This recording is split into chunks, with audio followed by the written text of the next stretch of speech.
Personne ne s'en doutait à l'époque, mais François Hollande, alors président de la République, et la comédienne Julie Gaillet entretenaient une liaison. Cette histoire d'amour, née à l'abri de tous les regards, a été révélée au grand jour en 2014 en une de magazine. À l'époque, Closer en fait sa couverture au grand dam des principaux intéressés, Julie Gaillet surtout. Invitée sur le plateau de C'est à vous ce mercredi 1er mars, l'ex-femme de Santiago Amigorena est revenue sur cet épisode traumatisant de sa vie, semblable à la pression subie par les femmes victimes de violences. À l'affiche d'un film, comme une actrice, de Sébastien Bailly et auteur du livre Ensemble on est plus forte, publié aux éditions Stock le 8 mars prochain, Julie Gaillet avait de quoi évoquer la cause féministe en plus de son expérience personnelle. Dans l'ouvrage, l'actrice de 50 ans condense des portraits de femmes impliquées dans la lutte contre les violences faites aux femmes. Parmi elles, Gwen, rencontrée à l'époque de la révélation de sa relation avec François Hollande.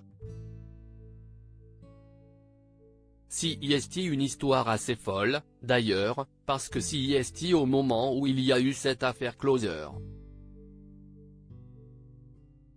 J'étais complètement enfermé, je ne pouvais pas sortir et mon entourage trouvait que je dépérissais, que je m'éteignais, a-t-elle fait savoir. Julie Gaillet avait mis en place des subterfuges pour échapper à la vigilance des curieux, une amie s'est déguisée en moi et a fait semblant de rentrer dans une voiture et de partir en courant. Et moi, j'allais très calmement, avec mon petit frère, dans une autre voiture.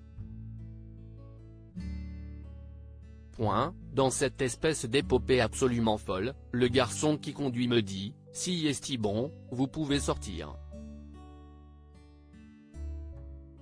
Il nous restait, je ne sais pas, 500 km à faire et là, il ne me parle que de sa femme, Gwen, qui va chercher des femmes pour les sortir de compagnons violents. Une situation qui lui aura permis de faire la rencontre d'une personne incroyable comme elle l'a admis.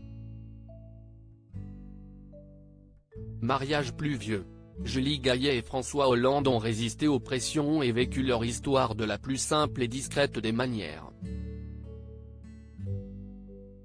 En juin dernier, les tourtereaux se sont même passé la bague au doigt dans la mairie de Tulle avec une poignée de proches triés sur le volet. Une aventure dans laquelle l'ancien président pensait sûrement ne jamais se lancer. Lui qui n'était pas vraiment d'accord pour se marier a finalement changé Davis, ça a été considérable.